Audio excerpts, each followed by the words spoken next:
Marimic, the musical time machine that tests your knowledge of the most popular songs. This tutorial will explain the rules of the standard game mode. It can be played with 2 to 8 players and takes around 20 to 60 minutes to play. To start, open the box and use your smartphone to scan the Scan to Play card.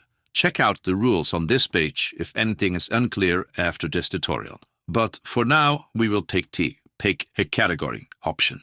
Take any category you want and follow the instructions on the screen. At the end, it will show you a QR code. Every team participating in this game must scan this group QR code. Our music stage is now set up. Shuffle the year and country cards together. In this example, we are playing with 3 teams. Give every team 7 cards, except from the starting team. They get 8 cards. Every team takes their cards in their hands that should keep the years hidden from the other teams. When the cards are dealt, place 1 year card from the main pile in the middle of a table. This will be our shared timeline. The remaining cards will be placed in the middle of the table as our main deck. We are now ready to play. The team that has 1 card more will be the starting team. That team slides over 1 card to the team at their left with the QR code facing up. That team can scan this year card. A song will be played after a 3-second delay.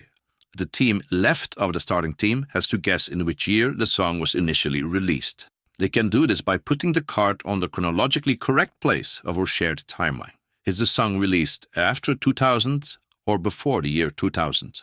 If the team has made their guess, then the card can be flipped. If they are correct, like in this case, then the card remains in the timeline. However, if they are not correct, then the card goes back into the box, and the failing team has to take the card from the main deck. If the team has received a country card instead of a year card, then that team has to guess in which country the artist of the song originates from. If their guess is incorrect, then that team takes a card from the main deck. After their guess, the country card always goes back into the box. Now your turn has ended. That team now has to slide a card to the next team at their left side, and then the process is repeated. The first team that has no cards left in their hands wins the game. A few important points. You're of course allowed to place the year card between other year cards. The more cards in the timeline, the harder it becomes. Once there are 13 cards in the shared timeline, 1 card has to be removed. The last player who correctly placed a year card can choose which card to remove from the timeline. Great! That's about it. For more information, scan the News and FAQ card. Have fun with this musical time machine.